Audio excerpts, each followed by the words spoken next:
kapwa senador. Totoo nga ba na hindi pugante ang kalbo na ito, si Bato de la Rosa, mga kababayan? Kasi itong si Alan Peter Cayetano ay isang manlilin lang. Manlilin lang. Bakit? Sabi niya, hindi daw, mga kababayan, hindi pugante. Tapos ginamit niya pa yung salitang escape. Hindi daw dapat gamitin ng escape kasi hindi naman daw po pugante etong si Bato de la Rosa. Okay, mga kababayan, ano ba ang tawag dun sa warrant of arrest na galing sa ICC? 'Di ba? Okay, linawin natin yung bagay na yan. Bakit hindi mandato na ipakita muna ang warrant of arrest? Kasi ang sinasabi ni Alan Peter Cayetano, wala nga kayong maipakitang warrant of arrest eh. Wala kayong makipakita. Ang tinutukoy niya siguro, warrant of arrest, mga kababayan, ng local court. Pero alam naman natin na pwede mong i-bypass yan. Pwede mong hindi ka na talaga pumunta ng tawag dito, mga kababayan, ng, sa atin pong domestic court. Dahil malinaw naman yung Article 17, 98, RA 9851. Di ba? Mga ka-GPnatics, na talagang tayo po ay may obligasyon or residual obligation para po makipagtulungan sa ICC. Okay, paliwanag natin yan, mga kababayan, kasi sabi ni Alan Peter, wala naman daw warrant of arrest at that time. Balikan natin yung time na nung Lunes nung Lunes. Hindi yung nagkaputukan na, nung Lunes pa lang, mga kababayan. Okay, ito yung sinasabi ni Alan Peter Cayetano. Santa Maria, dating Dean po ng Far Eastern University Institute of Law. Dean Mel, gandang gabi. Tony Enrica po ito. Magandang gabi sa inyong lahat. Hi, Dean. Thank you for joining us. Kahapon po, hanggang ngayon pala, sorry, hindi lang kahapon, hanggang ngayon meron pa rin question kung nasunod ba yung tawang proseso sa pagsisilbi ng isang international arrest warrant. Dahil sinasabi ni Senate President Cayetano, dapat may kaakibat na locally issued arrest warrant, court order, at dapat ipinagbigay alam muna sa kanya at sa Senado with proper coordination na meron silang isisilbing warrant. Are those two conditions required, Dean Mel? Hindi required yan, Okay. Tony. Bakit? Explain natin mabuti. Sige po. Kasi ito larangan ng international law eh. Sa Okay. international law, tinatanggap yung crime against humanity. Actually, ang crime against humanity pwedeng litisin kahit sa anumang bansa. Okay. Kung saan mahuli yung suspect, no? So, sa ating konstitusyon, nakalagay, the Philippines accept the generally accepted principles of international law as part of the law of the land. Okay. So, therefore, yung crime against humanity, tinatanggap na natin yon as part of our law of the land. Ngayon, in 2009, sila Senate President Juan Ponce Enrile, sila Miriam Defensor Santiago, gumawa ng batas para maging tulay doon sa crime against humanity. Correct. Ito yung Republic Act 9851. Ang sabi nila doon na sa Section 17, kung meron ng isang international tribunal na nag-iimbestiga o nagliliti sa isang taong pinaratanganan ng crime against humanity, pwede nang pahintulutan ng gobyerno na ipatuloy na lang yon. Okay. At kung kinakailangan, i-transmit sa kanila yung physical pagkatao nung suspect. Yeah. So therefore, may tulay tayo. May tulay, yun yung Republic Act 98, Yes. 51. Sa pamamagitan ng tulay na iyon, ina-accept ngayon ng gobyerno ang jurisdiction ng kung sino mang international tribunal na yon. So pag-accept ng recognize ng international tribunal na yon, ina-accept rin natin ang mga proseso nila. Correct. Okay. So kaya itong ICC nagkaroon ng warrant of arrest, no? So therefore, acceptin natin yon. Sapagkat nakalagay rin nung nagtumiwalag tayo sa Rome Statute noong March 2019, may Artikulo 127. Ang Okay. sinasabi, bagamat ang isang bansa ay humiwalay sa Rome Statute, hindi ito makakatiwalag sa mga responsibilidad nila sa tratadong ito bago sila ay tumiwalag. Correct. Residual Ayon obligation. sa mga kasong naihain na. So, ang naihay na kaso noon, yung kay Duterte. Oo. So, therefore, nakikita natin sa ICC, ang hangganan nila, March 2019 lang. So, yung mga proseso before that, meron tayong residual obligation na tumulong sa ICC. Yes. Kaya ito na yung warrant of arrest. Yes. So, ang tanong, kailangan pa ba tayong pumunta sa local court para kumuha pa ng isa? Hindi na. Hindi na kailangan. Sapagkat nire-recognize na natin yon. So, iyon, kaya yung sinasabing dapat kumuha sa local court. Opo. Redundancy lang yun. Hindi na kailangan yan. Redundancy. Okay. Ngayon, Okay, maliwanag doon yung sinasabi nitong si Attorney Mel Santa Maria, mga ka-GPnatics. Okay? So, wala na dapat pagtalunan doon eh. Eto lang talaga. Kung sana ang ginawa nila dito ay katulad lang ng pag-implement ni General Torre doon sa warrant of arrest laban kay Digong Duterte, mga kababayan, walang pwedeng humarang eh. Remember, ganito yan si Attorney Salvador Medialdea, hinaharangan niya at that time etong pag-aresto kay General Torre, kay Bato de la Rosa. Ay, nagkakamali na. Kay Digong Duterte, sorry. Nagmi-mix na. Hinaharangan ni Salvador Medialdea ang paghuli dito kay Digong Duterte. So anong ginawa nitong si General Torre at that time? Pinusasan niya, mga kababayan, agad-agad etong si Medialdea. Diba? Nakipagtalo siya. Hindi siya pumayag. Kasi it's their obligation, mga kababayan, na ipatupad. Hindi sila pwedeng mamili kung sino ang susundin. Okay? Kung sino yung mga aarestuhin. Hindi sila pwedeng mamili. Lahat ng nakalagay doon sa warrant, na nakalagay doon, kailangan tupdin ng atin pong executive. Which is, yung mga kapulisan, law enforcers, ay kasama doon sa executive. Yun ang kanilang trabaho. Kapag sino man ang humarang, obstruction na kagad yun, pusasan. Diba? Kaya lang mga kababayan, mga ka-JP, wala talagang kabols-bols. No? Sorry to tell you this, pero aaminin ko sa inyo, sobrang dismayado ako sa presidente. Pero naiintindihan ko yung point. No, na dumaan muna sa proseso kasi meron silang appeal sa Supreme Court. Kaya lang mga kababayan, may precedent na eh.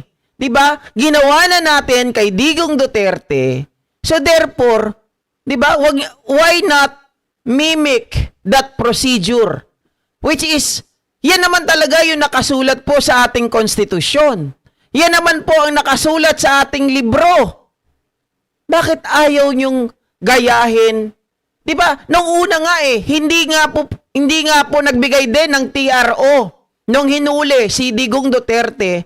Hindi nagbigay or naglabas ang Supreme Court. So therefore mga kababayan, alam nila sa sarili nila kasi 15-0 nga Sila nagsabi na meron pa tayong obligasyon sa ICC. Ito yung sinasabi kanina mga kababayan na 127, 'di ba? Na tayo ay may residual obligation. Hindi porket tayo ay kumalas na ay kailangan tapos na po ang ating pananagutan or ang ating responsibilidad. Dahil tayo ay may obligasyon pa na makipagtulungan habang nangyayari po yung krimen dito sa Pilipinas. Dahil yun naman ang iniimbestigahan 'Di ba? Ba't hindi nila ginawa yun? Siguro ang kasagutan dyan dahil iba ang namumuno ngayon. 'Di ba? Iba yung namumuno ngayon, DILG Secretary, iba yung namumuno ngayon sa PNP, Nartates, parang mga Duterte. 'Di ba? Unlike noon, si General Torre, kahit sinong bumangga, gigibain. Ito pa. Marami tayong matutunan dito. So sinagot niyo yung isang punto ni Senator Cayetano. Pangalawang punto niya.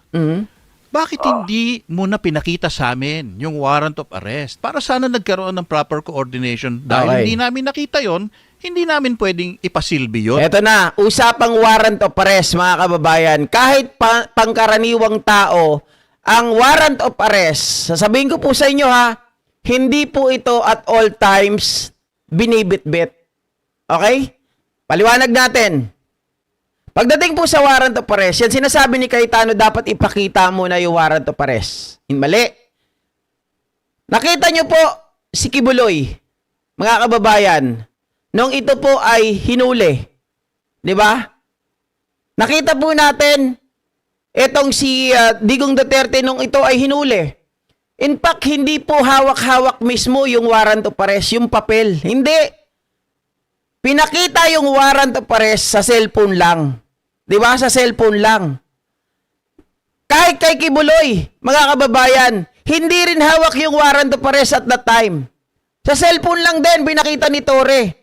At kung sino man, mga kababayan, ang haharang, no? Na kapag alam mo yung tao nandyan, tapos hindi ka pinapasok ng may-ari, di ba, kinatok mo. Pag ito ay private property, kakatukin mo.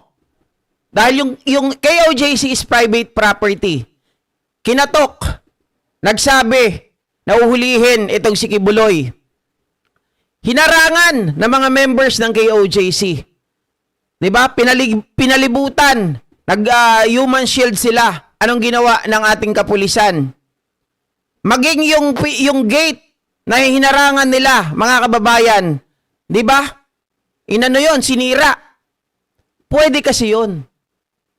So kung wala naman, kung yung nagtatago ay wala naman po sa private property, kagaya po dito kay Bato de la Rosa, kagaya nung nangyari kay Digo Duterte, hindi mo kailangan magpaalam, hindi mo kailangan bitbitin yung warrant of arrest. Anong gagawin mo lang? Arestuhin mo muna, tanungin, ikaw ba ay si Bato de la Rosa? Ikaw ba ay si Digong Duterte? Oh. Siyempre, kung hindi man magsalita yun, alam mo naman siguro kung sino talaga yung taong dadamputin mo. 'Di ba? Alam mo naman siguro. So, dadamputin, babasahan ng Miranda rights.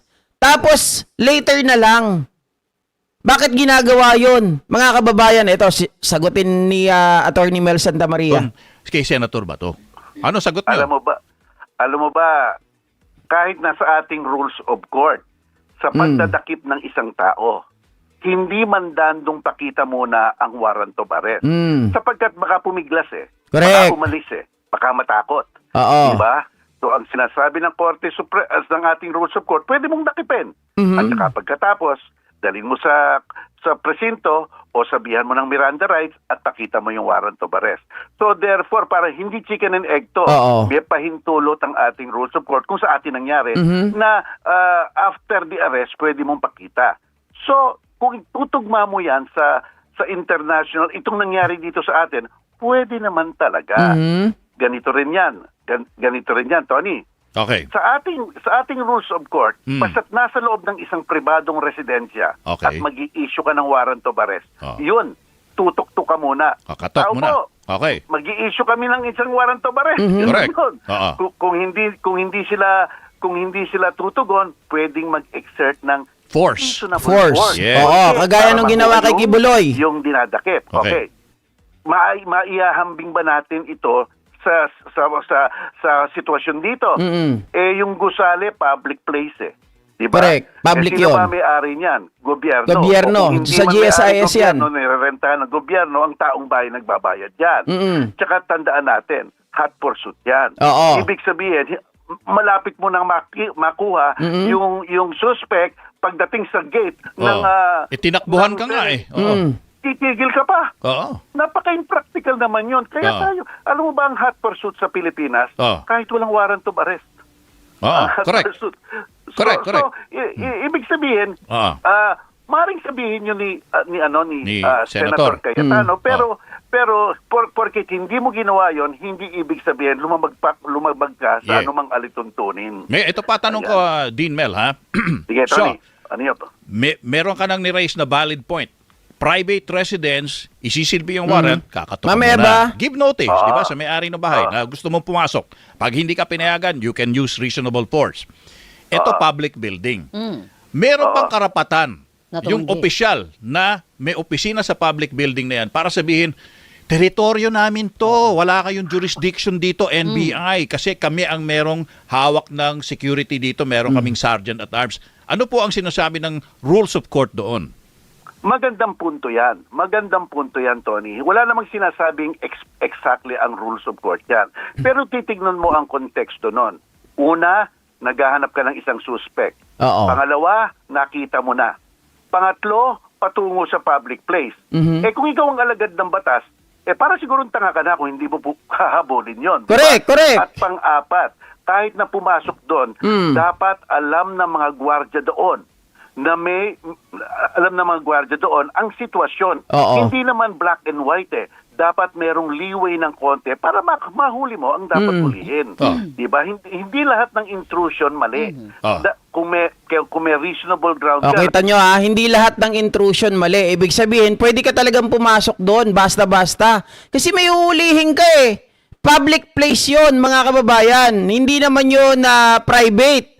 Well, in fact, sa mga hindi nakakaalam, ang Senado po, mga kababayan, pagmamay-ari po yan ng gobyerno. Okay? Mga kababayan, public. Kasi, ang Senado po ay nangungupahan lang sa GSIS. So, hindi yan private property, no? Kung kahit na sabihin ni Cayetano, oy, Senado to, igalang nyo naman kami. Well, in fact, ginawa yun ng NBI. Ginalang kayo. Kaya lang, hindi kayo tumupad sa usapan. Na humingi kayo ng Senate Protective Custody ni Bato de la Rosa. That is why ang ginawa ng NBI ay umatras muna, pansamantala. Tapos ngayon, sabihin ninyo, hindi dapat gamitin ang escape. Pinili lang ni Bato na umalis. Lalo na hot pursuit. Pwedeng payagan yun. Pwedeng payagan. Pwede. Ngayon, sabi ng Senate President, ako ang magsasabi ko anong pwede o hindi gawin ng mga otoridad. Parang ngayon, and sorry to say, Dean Mel, because ako hindi naman abogado, meron ho bang tinatawag na obstruction of justice na maipaparatang sa senator na gumawa nito? At meron din ho bang paratang na aiding and abetting pag pinayagan mo ang isang wanted, dahil wanted siya na ICC. Aiding and abetting. ICC nagsabi nun. Pag pinayagan mo yung wanted na makatakas, may aiding and abetting din ho ba doon? Siyempre, aiding sa ating wika niyan, tumutulong. Abetting, kinukonsinte. Diba? So, tinutulungan at kinukonsinte. Ganito yan, sa ating lokal, meron tayong Presidential Decree 1829. Valid yan pa. I-analyze ko yung sinabi ni General Torre na nagkamali na siya minsan. Hindi ko magets yung point nyo. Kasi napanood ko yung interview ni General Torre na sinasabi niya talaga na ginawa na natin yun, ba't hirap na hirap pa sila ngayon? Kung totoosin, kahit sinong Poncio Pilato na humarang dyan, mga kababayan, di ba? Pwede mong pusasan. Obstruction of justice. Ma'am Rosen Garcia, hindi ko maintindihan yung sinasabi mo. Kasi ayon dito sa Republic Act 9851, Section 17, basahin niyo po yung mga batas na yan. Baka hindi nyo lang po naiintindihan yung sinabi ni General Torre. Baka iba naman yung sinasabi niya na nagkamali siya minsan. Ito yan, mga kababayan. Sa totoo lang, kahit hindi na tayo member ng ICC, okay? Kahit hindi mo na gamitin yung Interpol, walang problema yan. Di ba? Walang problema yan. Kasi, yan yung tinatawag natin na residual obligation. Na hindi porket tayo ay kumalas na sa ICC, nangangahulugan din yun ng pagkalas ng ating obligasyon. Hindi ganon. Diba? Dahil ang iniimbestigahan dito, ang kaso na ito, nila Bato de la Rosa, ay may kinalaman during the time na tayo po ay member pa ng Rome Statute. Huwag niyo pong lituin yung mga sarili ninyo. Huwag kayong magaya sa mga DDS na hindi marunong mag-isip. May batas po. May batas, kaliwa-liwanag, babasahin nyo na lang at iintindihin. Ayaw nyo pang maniwala. Diba? Masyado lang kasing mabait ang Pangulo natin na over sa due process. Kung tutusin lang, kahit hindi na po, mga kababayan, dumaan sa local court yan. Nagawa na nga kay Duterte. Ang local court ba may sinabi dati? May sinabi ba sila na mali yung paghuli? Kay Digong Duterte, wala. Oh, tapos sasabihin nyo, nagkamali si General Torre. Hindi ganon ang konteksto ng sinabi ni General Torre. Napanood ko yan.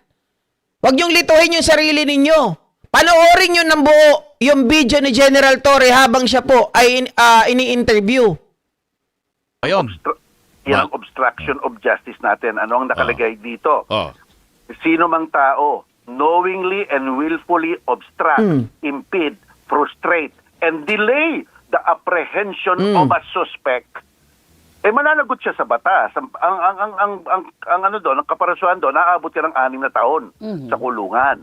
So dapat tignan ito. Itong angle na to, tignan ito. Kasi tignan natin. Alam ba natin na merong isang taong suspect doon? Alam. Alam ba natin na may warrant of arrest? Alam. Alam ba natin na hinahabol at hinahanap ng mga alagad ng batas?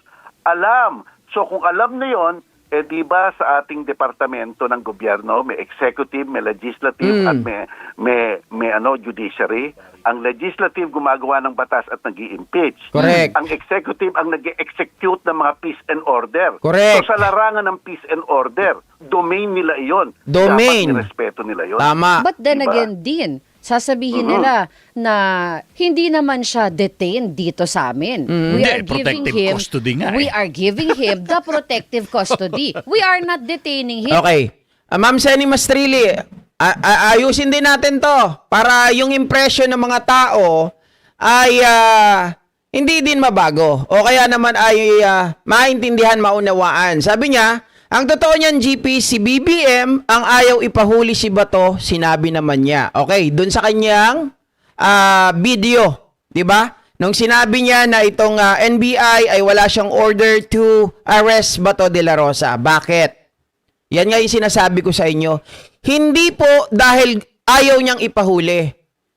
Ang gusto ni PBBM, dahil sila na po ay lumapit sa Supreme Court. Okay? Ang Supreme Court nagsabi, I'll give you 72 hours to respond. Bakit kailangan nating hulihin si Bato? Bakit kailangan implement ang warrant of arrest? Yun lang po yun. So, gustong idaan lahat ni PBBM sa due process. Kasi kung hindi talaga gustong ipahuli ni PBBM si Bato de la Rosa, noong una pa lang guys, hindi dapat ibibigay sa NBI. Diba? Hindi ibibigay sa NBI yung warrant of arrest. Hindi ibibigay kay Trillanes yung kopya kung ayaw talagang ipahuli ni PBBM. Ganto yan.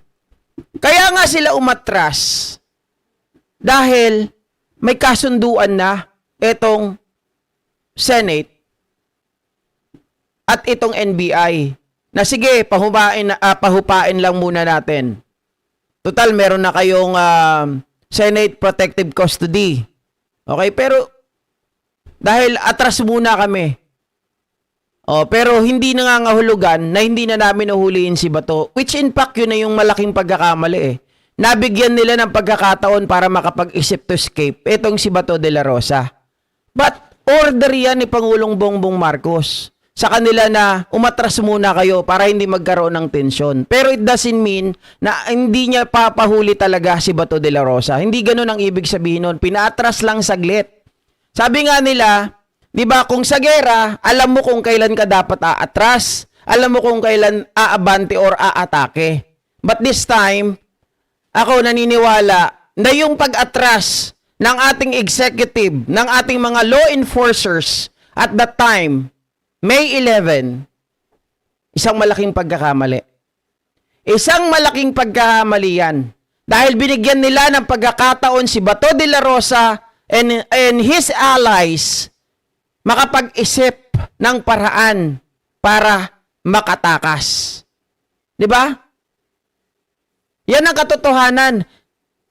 Kung hindi lumabas, kung tawag dito, di ba humingi sila ng TRO sa Supreme Court at walang inilabas ang TRO. Nakita nyo yung itsura ni Bato while talking to Estrelita Torion on the phone? Sobrang nadismaya. Hindi na siya makapagsalita. Doon sila nag-isip na aalis na siya ng Senado. Dahil alam nila, hindi sila pagbibigyan ng Supreme Court. Dahil kung may TRO, ang TRO agad-agad yan. Pero bakit hindi naglabas ng TRO? Di ba? Sa halip, pinagpapaliwanag lang ang gobyerno. Oh. Hindi naman tayo tinatanga, Sir Ping Laksamana. Hindi tayo tinatanga. Dismayado ako kay BBM. Pero hindi tayo tinatanga. Gusto lang ni PBBM yung maayos na pamamaraan. Kaya lang, ang masasabi ko, sobrang bait ng presidente natin. Sobrang bait to the extent, maabot na sa point na ginagago tayo ng mga Duterte allies, ng mga taong ito na mapagsamantala. Pero, hindi ko sasabihin na ginagago tayo ni PBBM. Ang masasabi ko lang, mga kababayan, sobrang bait ng Pangulo, dinadaan lahat sa due process, nasobrahan sa due process. Di ba? Ang sa akin lang, dapat maging matatag siya. Dapat maging matigas siya. Nakapag batas. Yun naman yung nakasulat eh.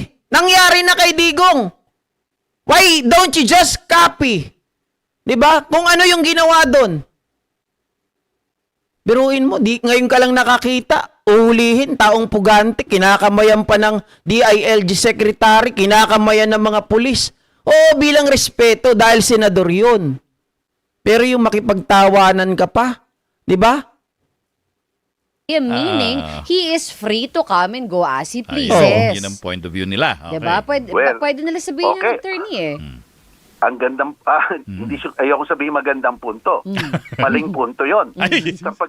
Sapagkat una, ang alam naman natin, na ang pagkakanlong sa isang fugitive from justice, iyon nga hindi pwede yun. Ano yun? Accessory to the crime yun. Accessory to the Sa crime. ating revised penal code. Kung tinago mo at tinulungan mo na itago yung suspected, isang uri rin yun ng obstruction of justice, number 1. Number 2, okay, protective code. Alam nyo guys, hindi ko kayo masisisi. Even I myself, sobrang dismayado ako sa desisyon ni Pangulong Bongbong Marcos. But then again, on the other hand, mga kababayan, maintindihan ko si Pangulong Bongbong Marcos eh. He is not Duterte. Di ba? He is totally different animal dito sa mga Duterte. So therefore, makikita natin na talagang pag sinabi mong totally different animal, yung isa mamamatay tao, yung isa hindi. Yung isa may due process, yung isa hindi. Diba? Nakikita ko yung pinanggagalingan ng ating Pangulo eh. Ang masasabi ko lang doon, Sir, sobrang bait mo. Dapat konting tigas. Sabi nga ng isang ng isang abogado, dapat kahit papano ang presidente natin may killer instinct. Hindi ibig sabihin na ikaw ay papatay, pero may killer instinct ka na kaya mo rin gumawa kung kinakailangan. Ganon. 'Di ba? Oh. Custody, saan nyo naman nakuha yan? Wala naman sa ating konstitusyon at sa ating batas na ang sino mang huhulihin ay dapat may warrant of arrest maliban na lamang kung dineklara ng Senado na protective custody. Wala namang ganun eh. Basta sinabi ng batas, aarestuhin ka kung may warrant of arrest. If the law does not distinguish, we should not distinguish. Yes, diba? yes, Diba? oo. Napaka-straightforward ng batas eh. Ayan. Pero ang problema ito, Dean Mel, parang ang nangyari, parang wag na lang magkagulo, umatras yung NBI eh. Hindi nila in-insist yung legal authority nila to serve a warrant. So meron ho bang kapabayaan or how do you call it? Negligence. Negligence sa parte ng NBI in enforcing a legal warrant. Alam mo, magandang tanong yan, Tony. Nasa larangan ka na ng malfeasance. Ayun, yun yung word. Okay, hold on. Kaya di pinahuli ng Pangulo si Bato dahil wala pang Interpol na dapat may dala ng warrant. Mali. Yung PCTC guys, yun na yung ano dito. Eto na yung representative ng Interpol sa atin. Kaya nga po naibigay yan sa NBI. And even without the Interpol, the government or the administration, mga kababayan, the executive can execute. Yang ano na yan, yung warrant na yan. 'Di ba? Hindi 'yon. Hindi pinahuli ng Pangulo si Bato. Kaya pinatras yung tropa ng NBI dahil ayaw niya. Ang totoo niyan, tama si Ma'am Jenny Ramos. Ayaw niya may madamay. Ayaw niya mag-escalate sa kaguluhan. Okay? Kaya pinatras muna ang NBI. Ito yung tinatanong din ni Tony Velasquez, na talagang parang may negligence dito. Pero mga kababayan, ito nga yung tinatawag na malfeasance, nonfeasance, at misfeasance. Diba? Mga kababayan, ito, ulitin natin ng konti para marinig nating lahat. Yung legal authority nila to serve a warrant. So, If the law does not distinguish, we should not distinguish. Diba? Do not encroach. Straightforward ng batas eh. Ayan. Pero ang problema ito, no, Dean Mel, parang ang nangyari, no, parang wag na lang magkagulo, umatras yung NBI eh. Hindi nila in-insist yung legal authority nila to serve a warrant. So meron ho bang kapabayaan or how do you call it? Negligence sa parte ng NBI in enforcing a legal warrant. Alam mo, magandang tanong yan, Tony. Nasa larangan ka na ng malfeasance. Ayun, yun yung word pala, malfeasance. Maleficent yung iniisip ko. Malfeasance yung pala ginawa. Misfeasance yung negligent. Opo. Yung non-feasance yung tamad. Yes. Yung ginagawa. Diba? So, yun nga ang punto, no? Siguro, pwedeng bigyan ng leeway. Pwedeng bigyan ng leeway para hindi lang kasi magkaroon ng gulo. Kasi Correct. Di ba? Pero sa larangan ng pagpapatupad ng batas, hindi mo na ninegotiate ang isang huli mong may warrant of arrest. Oo. Sa totoo lang, mga kababayan, tama yung sinasabi ni Attorney Mel Santa Maria dito, no? Ayaw niya lang mag-escalate, pero dapat hindi mo na iniisip yun eh. 'Di ba? Kasi ang uhulihin mo talaga mga kababayan, kung gusto mo talagang ipatupad yung batas, hindi mo na kailangan isipin 'yun. Pwede mong isipin na 'wag mag-escalate sa kaguluhan kasi hindi naman makakapalag yung mga ano diyan eh. Hindi naman makakapalag basta-basta yung usaa diyan eh. 'Di ba? Kung talagang sabi ko nga nung nakaraan, kung lalaban sila, 'di ba? Di handa kayo dapat magbuwis ng buhay. Dapat ipatupad nyo, kayo ang nasa executive eh. Itong mga to, obstruction to. Itong mga to, mga kababayan, accessories to the crime. Bakit ayaw nyo ipatupad? May suspect. Yeah. Kasi trabaho iyan. Correct. Trabaho iyan ng alagad ng batas, di ba? Dapat ang sabihin, ang nasabi niya siguro, ewan ko lang, dapat sana nasabi niya, Mr. President, Senator, okay, mag-negotiate tayo. Pero ang level ng negotiation natin, kung papaano yung isusunod. Tama, dapat ganun. Yeah. Yung level. Opo, Kasi trabaho namin yan eh. Yun na nga. Baka non-peasants kami. Hindi nga nila tinupad din trabaho nila dahil sabi nila parang nagbigay sila ng puwang sa Senado na Dahil pinalis din. Actually, ang ginawa dito, nilinlang talaga kayo ni Cayetano. 'Di ba? Yan talaga ang sa totohanan yan talaga yung plano. Bakit kanyo? Napasubo na si Bato eh. Si Cayetano ang nagsabi kay Bato na wala talagang warrant of arrest. Ngayon, nung bigla nagkaroon ng warrant of arrest, pinagmumura ni Bato de la Rosa itong magkapatid na Cayetano. 'Di ba? Galit na galit 'yan si Bato de la Rosa. PI kayo. Akala ko ba walang warrant of arrest? Bakit biglang-biglang mayroon? Kaya ngayon, yung ginawa nila na 'yan, talagang gumawa ito ng leeway, gumawa ito ng paraan para maitakas si Bato, para makabawi. Ganun talaga 'yun. Kaya kinakain na yung pride, kinakain na yung konsensya nitong si Alan Peter Cayetano para lang mailigtas si Bato. Iyon ang katotohanan niyan. Kahit basira na ang institusyon ng Senado, basta siya Senate President, basta nailigtas niya ulit si Bato, paalis sa Senado. Kasi, mga kababayan, Yan talaga yung ano niya eh. Yan talaga yung plano niya eh. Otherwise, magagalit sa kanya ng gusto. Etong si Bato de la Rosa. Remember, meron ng mga palabas. Meron ng statement si Bato de la Rosa. He said, talagang nagsisisi ako na masyado kong minahal ang trabaho ko. At inamin niya din kung bakit talaga siya lumabas para sa leadership change at para sa impeachment ni Sara Duterte. Lahat yan connected kay Sara. 'Di ba? Pero nagsisisi siya. Kung nahuli ito si Bato de la Rosa, aamin to. Aamin to. Maniwala kayo sa akin. Sa takot niyang yan, talaga naman, mga kababayan. Pero mamaya, may pag-uusapan pa tayo. Mamayang 1 o'clock. May pag-uusapan tayo dito tungkol sa plano ni Sara dapat na mag-resign. Kaso nga lang, mga kababayan, ganito nga yung nangyari. Pero ididetalye natin mamaya yan. Okay? So, kita-kita po tayo mamaya, mga ka-GPnatics. Huwag na kayong madismaya. Kasi, meron pa nagsasabi na kahit anong mangyari, mas lilit ang mundo ni Bato de la Rosa. Kasi wala nang magkakanlong sa kanya. 'Di ba? Although sabihin natin, kung sa Senado nga, nandyan na eh. Hindi pa nahuli. Ito pa, meron pa tayo na balitaan na sigurado may impeach talaga si Sara kahit anong mangyari. May mga tahimik na senador, mga kababayan. Tandaan nyo yan. Okay, kita-kits po mamaya. Maraming salamat. Sabihin nyo ng week si Pangulong Bongbong Marcos. Si Pangulong Bongbong Marcos lang naman ang nakapagpakulong kay Kibuloy, nakapagpakulong kay Duterte, nakapagpakulong kay Tebes. Di ba? Okay lang yan. Walang problema. Naiintindihan ko kung saan ngayon ang gagaling.